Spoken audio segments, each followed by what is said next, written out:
हे सगळं महत्त्वाचं आहे. मोल द्यावं लागतं. मोल एकदा मोल दिलं की कितीही खोल तुम्हाला विहीर खणता येते दादा हो, पण विहिरीला पाणी लावायचं की नाही लावायचं ते आमच्या विठ्ठलाच्या हातात आहे की नाही. विहीर किती खोल खणता येईल, पण पाणी आमच्याकडे त्याला ते पाणी लागतं ना, जिथून पाणी येतं त्याला आमच्याकडे एक शब्द आहे भुंगळा. तुमच्याकडे काय शब्द आहे? आमच्याकडे झिरा. तुमच्याकडे झिरा म्हणते ना. मग विहीर किती खोल खणता येईल, पण झिरा लागणं आपल्या हातात आहे का?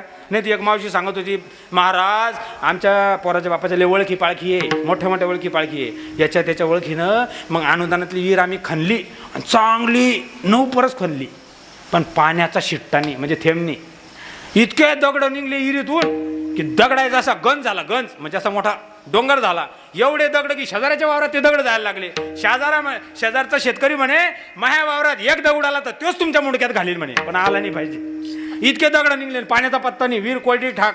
आणि महाराज नुसती कोरडी ठाक नाही, या अवकाळी पाऊस पडला हे वरचं साचेल पाणी त्याच्यात गेलं त्या कोरड्या विहीर, आणि विहीर अर्धी भरली अर्धी. मग काय झालं, मग लगेच आमचे विखरणचे पाहुणे म्हणे की तुमच्या विहिरीला पाणी नाही ना, मग एक काम करा, फक्त नुसतं तेलावर नुसतं तेल टाका, म्हणजे डिझेल पेट्रोल रॉकेल नुसतं तेल टाका आणि आमची आडव्या बोरिंगची मशीन घेऊन जा महाराज. सांगितलं मशीन घेऊन जा.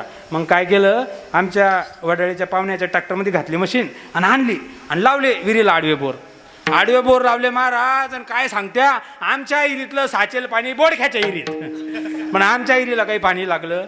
मी हे कशासाठी सांगतो, तू का म्हणे मोल देताना हे काही खोल किती खोल विहीर खणता येईल, पण पाणी लागायचं की नाही लागायचं त्याच्या हातात आहे.